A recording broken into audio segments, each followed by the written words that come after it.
Pengalaman pertama Ade Arsy mengikuti lomba mewarnai dan menggambar tingkat SD sekota Bontang. Assalamualaikum warahmatullahi wabarakatuh. Kembali lagi dengan saya Umi Hafizah Fisa. Nah, video kali ini aku mau ngantar Ade Arsy ikut lomba dulu. Nah, ini kita mau ngantri dan ternyata antriannya itu panjang banget. Katanya sih ini pesertanya lebih banyak dari tahun sebelumnya. Dan ini kita mau ngambil antrian dulu. Ini Ade Arsy dapat antrian 147. Jadi setiap tahun pemerintah Kota Bontang mengadakan lomba mewarnai dan menggambar tingkat SD di perpustakaan ini, dan ini pertama kali kami ikut ya. Nah, ini setelah dapat nomor antriannya, ini kita udah masuk dan ternyata dalam ruangan itu nggak boleh orang tua masuk, cuma anaknya aja. Jadi ngantarnya sampai di sini supaya panitia lebih leluasa untuk mengatur tempat duduk anak-anak ya. Oke, lanjut, ini aku mau pindah ke ruangan sebelah. Jadi ruangan sebelah itu khusus menggambar. Jadi lomba ini dikategorikan dua kelompok ya, yaitu menggambar dan mewarnai. Jadi yang untuk mewarnai itu untuk kelas 1 sampai kelas 3 dan untuk menggambar kelas 4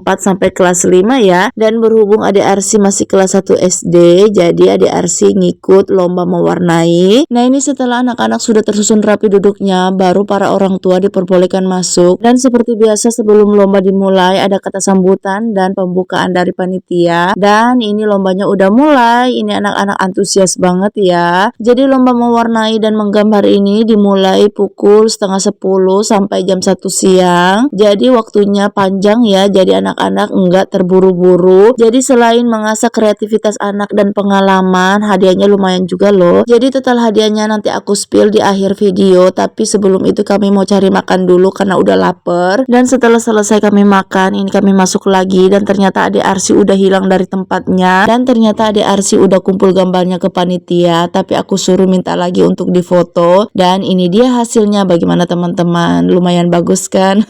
Jadi yang ikut lomba ini seluruh SD, makanya Ade Arsy ketemu dengan teman TK-nya dan ada juga teman sekolahnya ya. Dan selagi juri sibuk menentukan siapa pemenangnya, ini panitia ngadakan nonton bareng supaya anak-anak itu nggak lari kemana-mana. Dan lanjut ada juga yang nyanyi, dan setelah itu ada pembagian dopres dan tibalah waktunya yang kita tunggu-tunggu, yaitu pengumuman pemenang. Walaupun Ade Arsy nggak menang, tapi nggak apa-apa, yang penting dia happy. Nah, lihat nah kelakuannya. Dan seperti yang aku janjikan spill hadiahnya, juara 1 yaitu 1.250.000, juara 2 1 juta, juara 3 750 beserta sertifikat masing-masing ya. Dan lumayan banget kan hadiahnya, dan ini dia peserta yang dapat juara, Masya Allah. Oh ya, lomba mewarnai dan menggambar hadiahnya sama dan pendaftarannya gratis.